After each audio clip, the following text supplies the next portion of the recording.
नमस्कार, स्वागत है आप सबका फिर से अपने YouTube चैनल में। और आज हम जो एसएससी की क्लास कंटिन्यू कर रहे थे डबल एओ की, उसमें हम आगे आज पढ़ेंगे कुछ चीज़ें। हमने कल जो डिस्कस कर लिया था वो मीनिंग ऑफ अकाउंटिंग कर लिया था, और उसके अलावा हमने देख लिया था कि कैसे economic events, identification, measurement, recording और ये सारी चीज़ें होती थी, और अल्टीमेटली कम्युनिकेशन रिजल्ट का किया जाता था। और रिजल्ट का जो कम्युनिकेशन होता था दो तरीके के लोगों को, एक इंटरनल और एक्सटर्नल। इंटरनल का मतलब जो व्यवसाय के अंदर, जैसे व्यवसाय के मालिक हो गए, उसके अलावा जो उसके मैनेजर हो गए, उसके एम्प्लॉयज़ हो गए, इन लोगों का। और एक्सटर्नल में जो आउटसाइडर लोग हो गए, जैसे जो है गवर्नमेंट को और क्रेडिटर्स को, इन सब लोगों को अगर इन्फॉर्मेशन हम प्रोवाइड कराते थे तो वो एक्सटर्नल यूजर्स में आते थे। अब ये सारी चीज़ें हो गई। अब जो हमारा अगला सबसे इम्पोर्टेंट पॉइंट है वो हम पढ़ने चल रहे हैं कि ये हम जो बनाते हैं पूरा भैया, जो भी अपना काम करते हैं अकाउंटिंग का, तो अकाउंटिंग का काम जो है वो किस तरीके से होता है, इसका ऑब्जेक्टिव क्या है, बेसिकली उद्देश्य क्या है, ये पूछा जाता है कि ऑब्जेक्टिव क्या है। ऑब्जेक्टिव ऑफ अकाउंटिंग, तो ऑब्जेक्टिव ऑफ अकाउंटिंग में सबसे पहली चीज जो आती है वो हमारी आती है कि हमको तो जो रिकॉर्ड होता है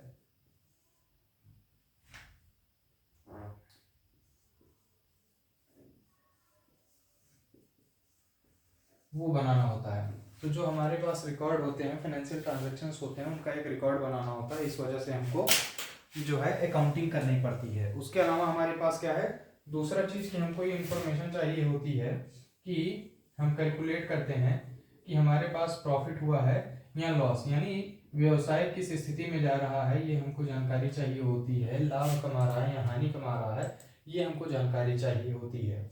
और इसके अलावा हमको जो है फाइनेंशियल पोजीशन जाननी होती है। फाइनेंशियल पोजीशन का मतलब क्या हो गया, फाइनेंशियल पोजीशन यानी आपका जो असेट्स और लायबिलिटी है ये सब कितना है, किस पोजीशन पे है, आपके पास असेट्स ज़्यादा है कि कम है, किस पोजीशन में है, ये आप कैसे जानेंगे। पिछली बार से संपत्तियां बढ़ी हैं कि कम हुई हैं, ये सब इन्फॉर्मेशन तभी पता चल पाएगी। उसके अलावा जब आप अकाउंटिंग करोगे तभी आप जो है इंफॉर्मेशन जो है अकाउंटिंग की जो इन्फॉर्मेशन होगी वो इसके यूजर्स को, यूजर्स कौन कौन है, तो यूजर्स हमने पहले भी बताया कि इंटरनल और एक्सटर्नल है। इंटरनल जैसे मालिक को जानकारी चाहिए होती है व्यवसाय प्रॉफिट कमा रहा है कि नहीं, मैनेजर देखना चाह रहा है कि खर्चे कहाँ ज़्यादा हैं, कहाँ कम किए जा सकते हैं, क्या आप प्रॉफिट निकाल सकते हैं। ये सारी चीज़ें हम जो जानकारी चाहिए होती है इसके लिए हम अकाउंटिंग करते हैं। तो ऑब्जेक्टिव में ये 4 मेन ऑब्जेक्टिव हैं जो कि हमने देख लिया। और अब हम जो आगे पढ़ने चल रहे हैं वो हम पढ़ेंगे कि जो इसके अलग अलग कॉन्सेप्ट्स हैं, अकाउंटिंग के कॉन्सेप्ट्स क्या क्या कहते हैं। तो ये कॉन्सेप्ट्स सबसे ज़्यादा पूछे जाते हैं और इसी कॉन्सेप्ट से जो है क्वेश्चन आपका सबसे ज़्यादा जो है आता है। तो हम आज की डेट में जो क्वेश्चन करने जा रहे हैं, जो चीज़ें हम पढ़ने जा रहे हैं वो हम पढ़ेंगे accounting concepts, basic accounting concepts.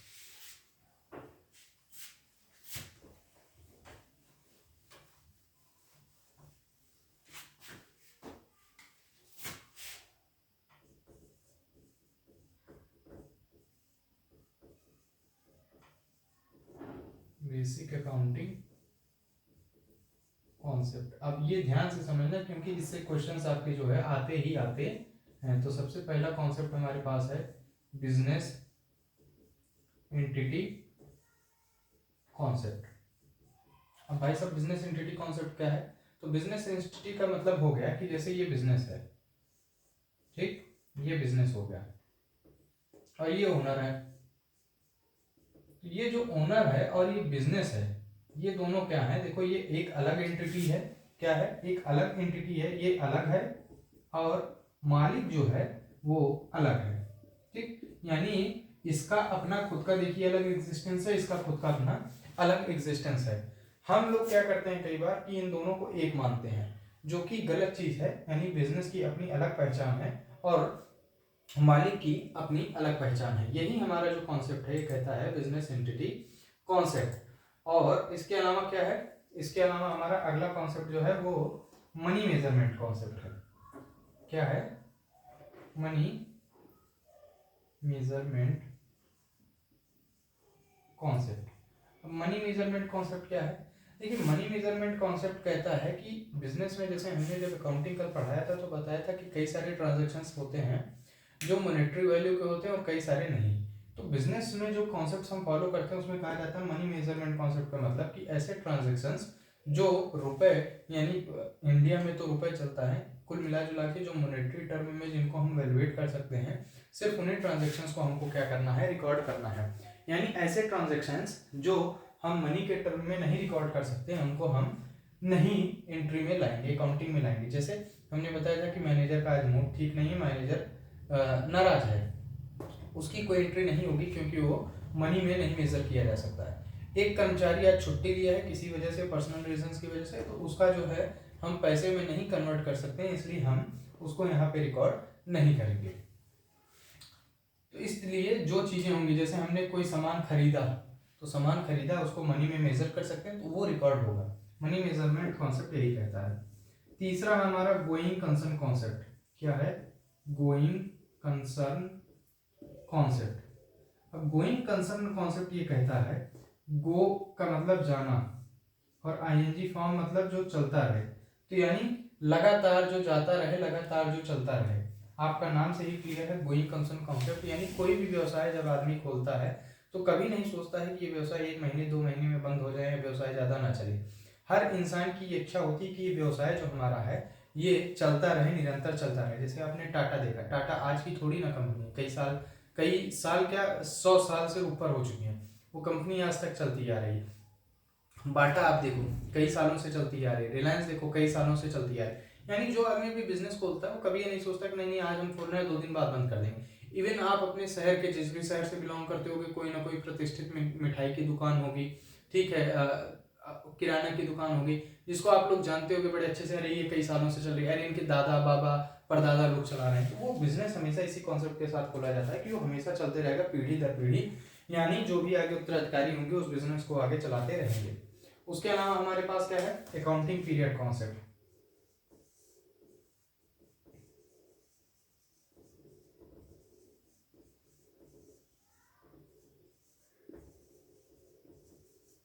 Accounting period concept का कहता है कि हमारे पास जो भी ट्रांजैक्शंस हो रहे हैं, जो भी चीजें रिकॉर्ड की जा रही हैं, भैया इसको सिस्टमेटिक ढंग से आप कैसे कर पाओगे? तो सिस्टमेटिक ढंग से हम तब कर पाएंगे कि जब हम एक समय सीमा निर्धारित कर लें। समय सीमा निर्धारित करने का मतलब कि हर साल हम जो ट्रांजैक्शंस रिकॉर्ड कर रहे हैं वो इस ड्यूरेशन का, इस अंतराल का कर रहे हैं। जैसे 1 जनवरी से शुरू किया तो 31 दिसंबर, यानी एक पूरा साल। और ज़्यादातर जो अपने यहाँ फॉलो किया जाता है, जो हम बोलते हैं कि वो टैक्स के हिसाब से हम बाकी ईयर सत्र की जो बात की जाती है, तो किया जाता है 1 अप्रैल से, वर्तमान साल का 1 अप्रैल और अगले साल का 31 मार्च, यानी 1 साल का कंप्लीट टर्म ऐसे ही हम लेते हैं। अकाउंटिंग पीरियड क्यों लेते हैं? क्योंकि पहली बात तो ये होगी कि जो समय सीमा हो गई वो बराबर हो गई, तो अब आपको ईयर बाई ईयर आपको कोई कंपेरिजन करना है तो वो आसान हो गया। उसके अलावा एक पूरा सिस्टम बन गया कि हाँ इतने ड्यूरेशन पे चीज होनी है। जैसे कॉलेज भी चलता है, स्कूल चलता है कहीं पे, तो उसकी एक ड्यूरेशन होती है, टाइमिंग होती है। अगर टाइमिंग ना हो तो क्या सब लोग एक समय पे पहुंच पाएंगे? बिल्कुल नहीं पहुंच पाएंगे। तो इसी वजह से जो हम पूरा अकाउंटिंग करते हैं, सबसे इंपॉर्टेंट चीज है कि उसका एक टाइम पीरियड, एक टाइम लिमिट फिक्स हो। और अगर ये नहीं फिक्स होगा तो कोई भी चीज हम उसको नहीं निकाल पाएंगे। क्यों? क्योंकि अगर आपको देखो टाइम पीरियड नहीं फिक्स है तो प्रीपेड एक्सपेंसेस, एडवांस एक्सपेंसेस, ये सब आउटस्टैंडिंग, ये सब कैसे डिसाइड होंगे? ये डिसाइड ही नहीं हो पाएंगे अगर अकाउंटिंग पीरियड हमारे पास नहीं होगा। उसके अलावा क्या है? उसके अलावा अगला कॉन्सेप्ट है कॉस्ट कॉन्सेप्ट। कौन सा कॉन्सेप्ट है? कॉस्ट। तो कॉस्ट कॉन्सेप्ट भैया ये कहता है कि जैसे आप कोई चीज खरीदते हो, तो जो भी चीज खरीदते हो भाई, उसको जब आप परचेस कर रहे हो तो हो सकता है उसकी आज वैल्यू कुछ हो और बाद में कुछ और हो जाए। यानी वैल्यू जो है वो फ्लक्चुएट होने की चीज है, यानी बदलती रहती है। लेकिन हम जो भी चीज परचेज करते हैं, ठीक, तो हम वो जो भी प्रोडक्ट हम परचेज करेंगे वो उसकी जिस कॉस्ट पे हम एक्वायर कर रहे हैं, यानी एक्चुअल पेमेंट हम जो कर रहे हैं, हम इस एक्चुअल पेमेंट पे उसको जो है रिकॉर्ड करेंगे कहाँ पे? बुक में। अब इसकी मार्केट वैल्यू अप हो गई, डाउन हो गई, इससे हमको कोई मतलब नहीं है। हम एक्चुअल में जिस प्रोडक्ट को जिस प्राइस पे खरीदे हैं उसी पे हम उसको रखेंगे। और इसके अलावा भी जब वो बुक में आ जाएगी तो हर साल ऐसा नहीं है कि हम मार्केट रेट के हिसाब से उसको फ्लक्चुएट करते रहेंगे, नहीं, बल्कि जिस कॉस्ट पे आई है उसी कॉस्ट पे वो लिखी रहेगी। और उसके अलावा हम क्या करेंगे? उसके अलावा जो डिप्रिशिएशन होगा उसमें से चार्ज कर देंगे, यानी साल भर का जिसमें जितना उसमें ह्रास आया है मशीन इस्तेमाल होने की वजह से जो वैल्यू कम हुई है एसेट्स में उसको घटा देंगे, लेकिन मार्केट वैल्यू की छेड़छाड़ हम नहीं करेंगे। इसको एक और चीज से हम जानते हैं जो ज्यादातर लोग कंफ्यूज हो सकते हैं, वो हिस्टोरिकल कॉस्ट बोलते हैं। अब ये साहब हिस्टोरिकल कॉस्ट क्यों बोलते हैं, क्योंकि हिस्ट्री का मतलब क्या होता है, पुराना इतिहास। आप देखो कि जिस प्राइस पे आपने ले लिया, यानी पहली बार आपने जितनी पेमेंट कर दी उसी पेमेंट पे आप देखो इसको कंटिन्यू करते चले जा रहे हैं, यानी आप प्राइस में चेंज मार्केट वैल्यू के हिसाब से नहीं कर रहे, इसलिए जिसने पे आपने एक्वायर किया वही कॉस्ट आप कंटिन्यू रख रहे हो, इसीलिए इसको हम हिस्टोरिकल कॉस्ट बोलते हैं। अब हमारा चीज आता है डुअल एस्पेक्ट कॉन्सेप्ट। अब डुअल एस्पेक्ट कॉन्सेप्ट जो है ये क्या कहता है भैया, डुअल एस्पेक्ट कॉन्सेप्ट जो है सबसे इंपॉर्टेंट कॉन्सेप्ट है आपका अकाउंटिंग का, जिसपे हम फॉलो करते हैं। ये डुअल का मतलब हो गया दोहरा, दो, ठीक है, और एस्पेक्ट का मतलब आप कह सकते हो नजरिया, ठीक है, या दो फोल्ड। तो हम ऐसी चीजों का, यानी अकाउंटिंग ऐसी चीजों का ट्रांजैक्शंस करता है, रिकॉर्ड करता है जिसमें जिन चीजों का दोहरा हमारा जो है असर पड़ता है। जैसे आप कोई भी ट्रांजैक्शन ले लो, कोई भी ट्रांजैक्शन जब हम लेंगे तो आप उसको एक बार सोचो। अब हम ये कहते हैं कि हमने किराया दिया, तो हमने जब किराया दिया तो एक चीज आ गई किराया, रेंट, किराया या रेंट आ गया बच्चों, और अगली चीज जो आ गई वो क्या आ गई, अगली चीज हमारी हो गई कैश, पैसे में दिया। तो यानी हम कह रहे हैं कि यहाँ दो चीज पे प्रभाव पड़ रहा है, एक तो कैश, दूसरा रेंट। इसी तरीके से आप कोई भी चीज ले लो, आपने सामान बेचा, तो सामान जब बेचा तो सामान बेचा तो एक तो सामान यानी सेल्स हो गया और दूसरा कैश हो गया, तो सेल्स और कैश दो चीजों पे प्रभाव पड़ रहा है। तो यही कह रहा है डुअल एस्पेक्ट कॉन्सेप्ट कि अकाउंटिंग में जब कोई भी ट्रांजैक्शन होती है तो कम से कम दो चीजों पे असर जरूर पड़ता है, क्योंकि आप कुछ भी करोगे दो चीजों पे आपका असर पड़ेगा, ठीक। तो इसीलिए इसको हम कहते हैं डुअल एस्पेक्ट कॉन्सेप्ट। जैसे आपने कहीं सामान, बाजार से सामान परचेज किया, तो बाजार से जब आपने सामान परचेज किया तो एक तो आप सामान पा रहे हो लेकिन उसके बदले पैसा दे रहे हो, किसी को आपने सैलरी दी, यानी एक तरफ तो आप उससे काम करा रहे हो लेकिन दूसरी तरफ आप पैसा दे रहे हो, दो चीजें हो गई ना। तो इसीलिए हम इसको क्या बोलते हैं, डुअल एस्पेक्ट कॉन्सेप्ट। अब इसके अलावा हमारे पास क्या है, हमारे पास इसके अलावा रेवेन्यू रिकॉग्निशन है, रेवेन्यू रिकॉग्निशन कॉन्सेप्ट। अब रेवेन्यू रिकॉग्निशन कॉन्सेप्ट जो है इसको हम रियलाइजेशन कॉन्सेप्ट भी बोलते हैं। अब ये क्या है रेवेन्यू, इसका कहने का तात्पर्य ये है कि हम किसी भी आय को हम तब आय मानेंगे जब वो हमको मिल जाए। मिलने का मतलब जब वो हो जाए, वो घटना घट जाए आय वाली। जैसे मान के चलो कि आपको किराया मिलना है, तो जब किराया का महीना पूरा हो जाएगा, भले ही आपको कैश मिला हो या उधार हो गई हो, लेकिन हम क्या बोलेंगे कि ये जो घटना है, चूंकि आदमी एक महीना इस्तेमाल कर लिया है, तो जब एक महीना इस्तेमाल कर लिया है तो हम इसको क्या बोलेंगे, उसको ये बोलेंगे कि ये जो हमारा रेवेन्यू जनरेट हो गया है, किराया हमको मिलना था, हमने किराया जो है पा लिया। अब इसका और जैसे कई बार लोग क्या होता है कि आप प्रॉफिट हुआ नहीं, आप पहले सुन रहे हो कि हाँ कोई चीज है बिकने वाली है और बिक जाएगी तो आपको प्रॉफिट हो जाएगा, तो भैया बिक जाएगा, प्रॉफिट हो जाएगा, यानी बिकेगा और होगा, प्रॉफिट होगा, दोनों चीज फ्यूचर की चीज है। तो रेवेन्यू रिकॉग्निशन कॉन्सेप्ट कहता है ना भाई साहब, जो चीज फ्यूचर वाली है उसको हम नोट ही नहीं करेंगे, जो चीज वर्तमान में है, जो चीज हो चुकी है, जो चीज जनरेट हो चुकी है, हम सिर्फ उसी को कंसीडर करेंगे। तो यानी हमने क्या कहा कि किराया हमारा जो था, इस महीने किराएदार हमारे यहाँ रह लिया और महीना पूरा हो गया, यानी कि रेवेन्यू जो है हमारा जनरेट हो गया, तो हम उसको तभी रिकॉग्नाइज करेंगे जब वो चीज कंप्लीट हो गई। हमको कहीं से पैसा मिलना था, ठीक है, तो वो जब मिलना था, यानी अगर हमने उसके लिए काम कर दिया और अब अगले की जिम्मेदारी बन रही है देना, तभी हम उसको क्या है रेवेन्यू रिकॉग्नाइज करेंगे। ये नहीं हम कहेंगे कि हम उनके यहाँ फलाने के यहाँ अगले महीने काम करेंगे तब हमको इतना पैसा मिलेगा तो इसलिए आज हम उसको रेवेन्यू लेंगे, यानी फ्यूचर की कोई चीज नहीं। ये इसको हम क्या एक और चीज बोलते हैं, इसको हम बोलते हैं कंजर्वेटिव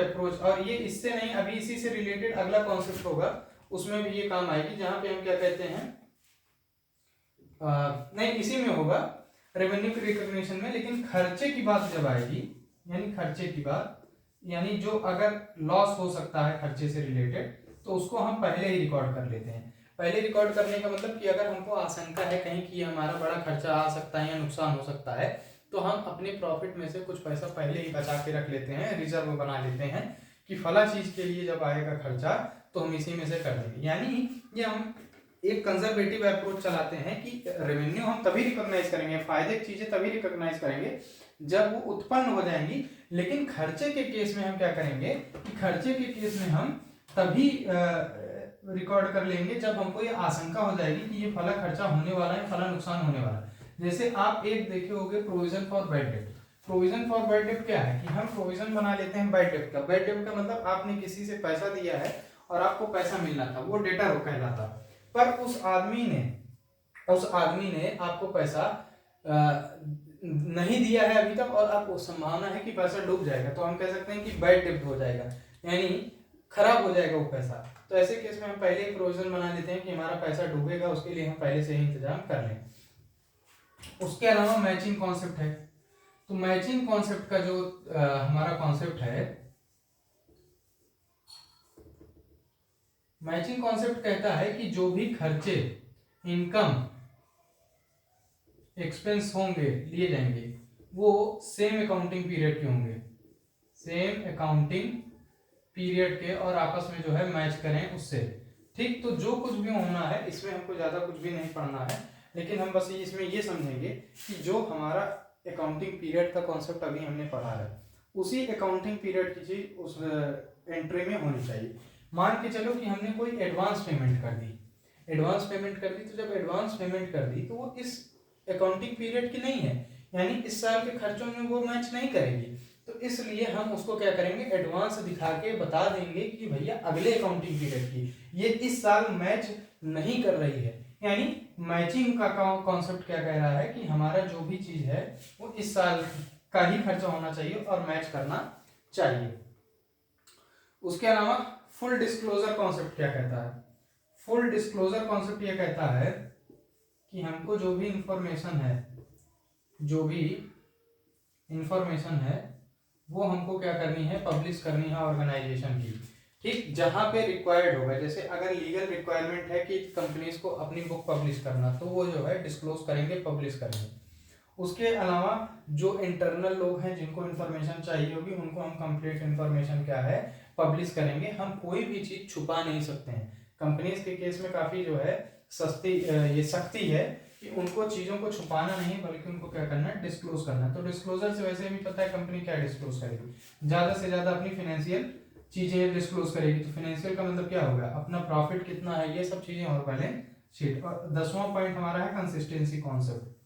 कंसिस्टेंसी का मतलब क्या होता है? कंसिस्टेंसी का मतलब हम कह सकते हैं कि किसी चीज कोई कंसिस्टेंट ढंग से चले। जैसे ये फ्लो है, कंसिस्टेंट है, ये क्या है, ये रुक के चल रहा है, ये कंसिस्टेंट नहीं है, ये फ्लो कंसिस्टेंट है। तो सेम चीज हम कह रहे हैं कि जब हम अकाउंटिंग करते हैं तो वहां पे क्या होनी चाहिए, कंसिस्टेंसी। जैसे कंसिस्टेंसी का मतलब क्या है कि जो भी नियम हम फॉलो कर रहे हैं वो सेम होना चाहिए, वो बीच बीच में बदलते नहीं रहना चाहिए। जैसे पता चला कि अकाउंटिंग पीरियड है, तो अकाउंटिंग पीरियड आपने आज लिया है 1 जनवरी से 31 दिसंबर, और पता चला आज तो अच्छा नहीं लगा, अगले साल आपने इसको क्या कर लिया, 1 अप्रैल से 31 मार्च कर लिया। तो ये क्या किया आपने, चेंज किया। फिर नहीं आपको समझ में आया तो आपने क्या किया, 1 जुलाई से 30 जून कर लिया। तो ये जो है कंसिस्टेंसी नहीं है। तो इसीलिए कंसिस्टेंसी कॉन्सेप्ट क्या करता है कि आप एक ही चीज फॉलो करोगे, क्या करोगे, एक ही चीज फॉलो करोगे, एक ही रूल जो भी आपने फॉलो किया है। जैसे अगर आप डिप्रिशिएशन लगा रहे हो, तो उसमें अगर आपने स्ट्रेट लाइन मेथड फॉलो किया है तो आप स्ट्रेट लाइन मेथड से ही क्या है, डिप्रिशिएशन लगाते रहो। ऐसा नहीं कि आज स्ट्रेट लाइन से लगाया, कल पे WDM से लगा लिए, परसों में मशीन आवर से लगा लिए, तो ये सारी चीजें अलाउ नहीं की जाएंगी। तो कंसिस्टेंसी कॉन्सेप्ट हमारा यही कहता है कि जो भी हम फॉर्मूला, नियम, कानून हम करेंगे वो इसी तरीके से फॉलो करते चलेंगे। और कंजर्वेटिज्म कॉन्सेप्ट आ गए, तो कंजर्वेटिज्म कॉन्सेप्ट हम पहले ही बता दिए हैं ऊपर ही, रेवेन्यू रिकॉग्निशन के साथ, कि रेवेन्यू जो है जिस साल का होगा, जो जनरेट हो गया है, उसी साल हम उसको रिकॉग्नाइज करेंगे। और कंजर्वेटिज्म क्या है कि लॉस जो होने वाला है, होने वाले लॉस के लिए हम पहले से एक प्रोविजन बना लें। तो ये क्या है, कंजर्वेटिज्म। इसको हम कहते हैं कि बहुत बचा के चलना। जैसे आपके घर में भी स्थिति होती होगी कि हम लोग अनहोनी के लिए पहले से कुछ ना कुछ कैश घर में या अलग जगह अपना रिजर्व रखते हैं कि अगर कोई ऐसी सिचुएशन पड़ गई इमरजेंसी की, तब क्या करेंगे। तो वही है कंजर्वेटिज्म कॉन्सेप्ट।